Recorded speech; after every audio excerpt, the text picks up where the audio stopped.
नमस्कार विद्यार्थियों, स्वागत है आपका मयूर्स नोबेल एकेडमी की ओर से संचालित यूट्यूब ऑनलाइन क्लासेस में। विद्यार्थियों, पिछले वीडियो में हमने पाचन तंत्र का संपूर्ण अध्ययन किया था। आज हम मानव तंत्र का दूसरा भाग श्वसन तंत्र, इसके बारे में जानकारी प्राप्त करते हैं। मानव कोशिकाओं को विभिन्न कोशिकीय कार्य करने के लिए ऊर्जा की आवश्यकता होती है। इस ऊर्जा की पूर्ति के लिए कोशिका में पोषक पदार्थों का ऑक्सीजन की उपस्थिति में ऑक्सीकरण होता है, जिसके द्वारा एटीपी के रूप में ऊर्जा एवं कार्बन डाइऑक्साइड मुक्त होती है। तो ऊर्जा प्राप्ति के लिए ऑक्सीजन को ग्रहण करना तथा उत्पन्न कार्बन डाइऑक्साइड को त्यागना अत्यंत आवश्यक है। इस क्रिया में कोशिकाएं रक्त के द्वारा ऑक्सीजन को ग्रहण करती है। रक्त के द्वारा सजीव कोशिकाओं में ऑक्सीजन गैस पहुंचती है तथा कोशिकाओं में उत्पन्न कार्बन डाइऑक्साइड रक्त के द्वारा संग्रहित की जाती है और फिर इसे आगे त्यागा जाता है। तो इस पूरे प्रक्रम में, जिसमें गैसों का विनिमय वायुमंडल, रक्त और कोशिकाओं के मध्य होता है, इस पूरे प्रक्रम को हम श्वसन कहते हैं। तो श्वसन में मानव शरीर की कोशिकाएं रक्त के द्वारा गैसों को ग्रहण करती है और त्यागती है, और इस पूरे प्रक्रम के अंदर हमारे शरीर में नासिका से होकर शुद्ध वायु प्रवेश करती है। नासिका से होकर श्वसन नली से फेफड़ों में, और फेफड़ों की जो इकाई है वायुकूपिकाओं तक पहुंचती है। वायुकूपिकाओं की परत या झिल्ली बहुत ही महीन पतली होती है, जिसमें रक्त केशिकाएं पाई जाती है। यहाँ से वायु रक्त केशिकाओं से होकर रक्त में विलय होती है तथा रक्त में उपस्थित कार्बन डाइऑक्साइड पुनः फेफड़ों में आती है।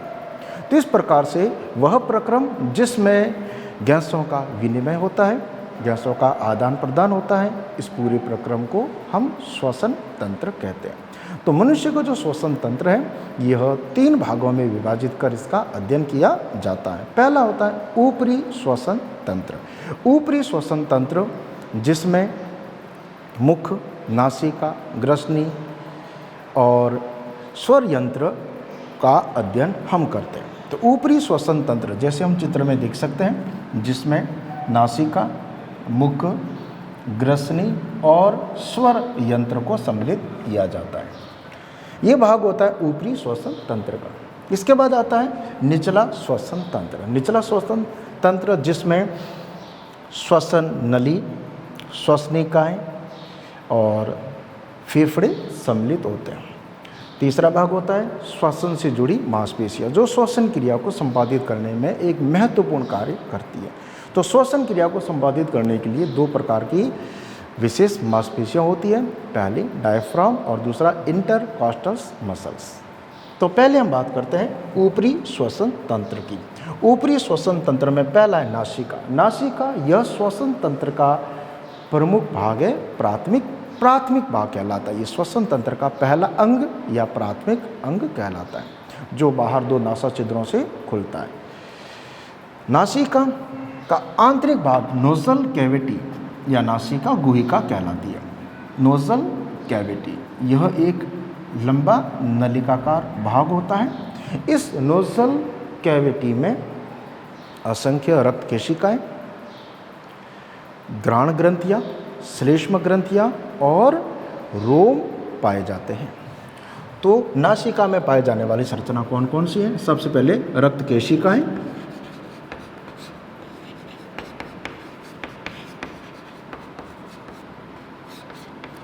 दूसरी इसमें संरचना पाई जाती है नासिका में घ्राण ग्रंथियां,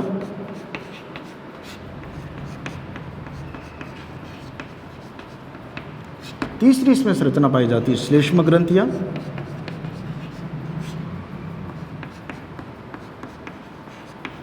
चौथी इसमें संरचना पाई जाती है रोम, ये जिसे हम कहते हैं सीलिया या फ्लैजिला। तो घ्राण ग्रंथियां यह हमें गंध का ज्ञान कराती है। श्लेष्म ग्रंथियों से स्रावित श्लेष्मा यह इस नोजल कैविटी को न बना के रखता है।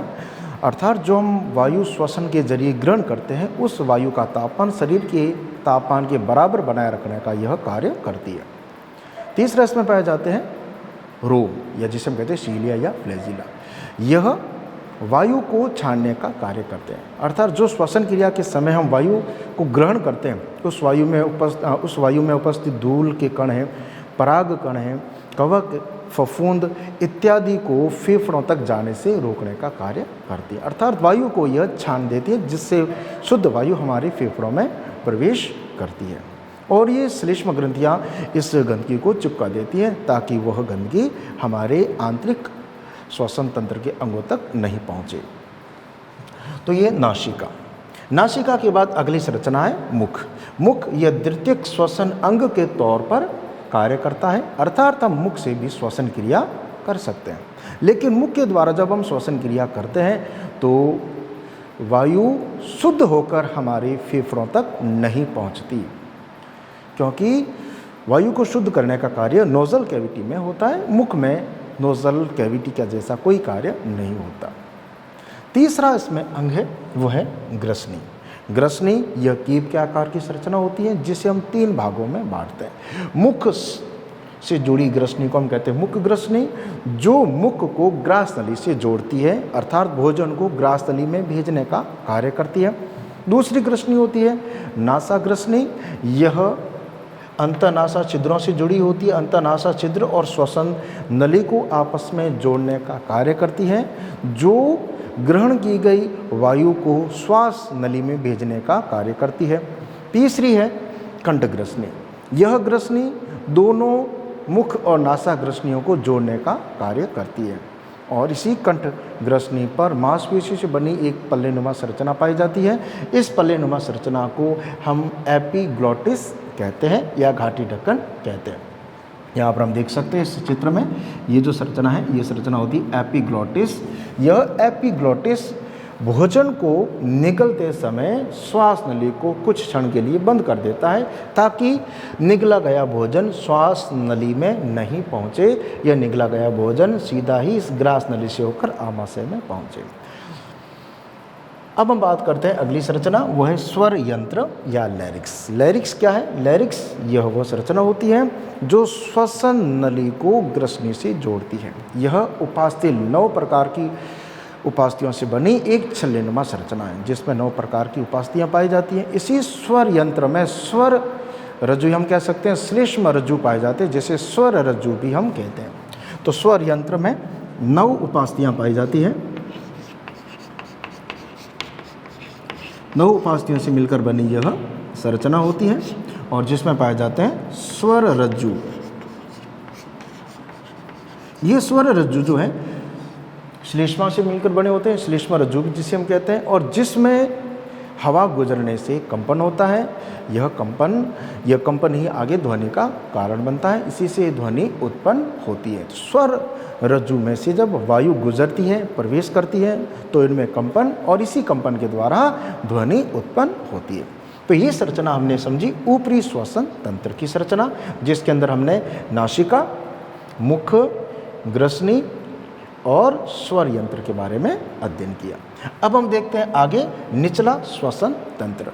निचला श्वसन तंत्र जो हमारे गले से लेकर वक्ष स्थल के मध्य पाया जाता है, जिसमें श्वसन नली, श्वसनी, श्वसनिकाएं और फुफ्फुस सम्मिलित है। सबसे पहले बात करते हैं श्वसन नली की, ट्रेकिया। यह करीब 5 इंच लंबी एक नली होती है जो गले से होकर हमारे वक्ष स्थल तक पहुंचती है। गले से होकर वक्ष स्थल तक पहुंचने वाली यह एक नली। इस नली का निर्माण विशेष प्रकार की उत्तक से होता है जो है कूट स्तरीय पक्षमाभी स्तंभाकार उत्तक।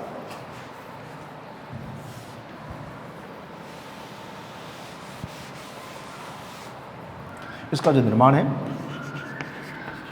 कूट स्तरीय पक्षमाभी स्तंभाकार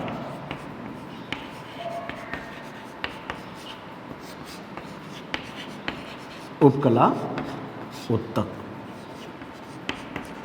इस उपकला उत्तक से श्वसन नली का या ट्रेकिया का निर्माण होता है। इस ट्रेकिया के बाहर हम देख सकते हैं यहाँ पर सी आकार के अर्धवलय छल्ले पाए जाते हैं। यह उपास्थि से बने होते हैं। ये उपास्थि छल्ले श्वसन नली को श्वसन क्रिया के समय पिचकने से रोकने का कार्य करते हैं, अर्थात यह श्वसन नली को सदैव खुला रखने का कार्य करते हैं। श्वसन नली जब हमारे वक्ष में पहुंचती है तो ये दो भागों में विभाजित हो जाती है। इन दोनों भागों को हम कहते हैं श्वसनी या ब्रोंकाई। यहाँ पर हम देख सकते हैं कि यह दो भागों में विभाजित हो जाती है। प्रत्येक भाग को हम कहते हैं ब्रोंकाई। ये ब्रोंकाई आगे हमारे फेफड़ों में प्रवेश करती है। तो ब्रोंकाई की संरचना श्वसन नली के समान ही होती है। जब ब्रोंकाई हमारे फेफड़ों में प्रवेश करती है तो यह और आगे विभाजित हो जाती है। ब्रोंकाई अर्थात श्वसनी पहले प्राथमिक विभाजित होती है, प्राथमिक श्वसनी में, फिर प्राथमिक श्वसनी द्वितीयक श्वसनी में, द्वितीयक तृतीय में, इस तरह से विभाजित होती होती अंततः यह वायु कूपिकाओं तक पहुंचती है। वायु कूपिकाएं श्वसन तंत्र की इकाई कहलाती है। फेफड़ों में यह श्वसनिकाएं अंततः विभाजित होकर वायु कूपिकाओं तक पहुंचती है, जहां पर गैसों का विनिमय होता है, गैसों का आदान प्रदान होता है।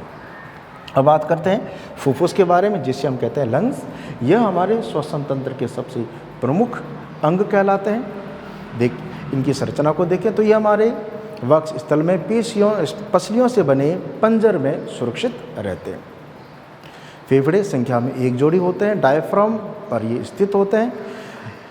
इनको देखें तो ये हल्के गुलाबी रंग के स्पंजनुमा लचीले होते हैं। इनका निर्माण स्पंजी उत्तक से होता है। फेफड़ों में क्या पाया जाता है? तो फेफड़ों में असंख्य ब्रोंक्यूल्स, वायु कूपिकाएं, रक्त केशिकाएं, रक्त वाहिनियां, लसिका वाहिनियां, कई प्रकार के इसमें तंतु और कोशिकाएं पाई जाती है।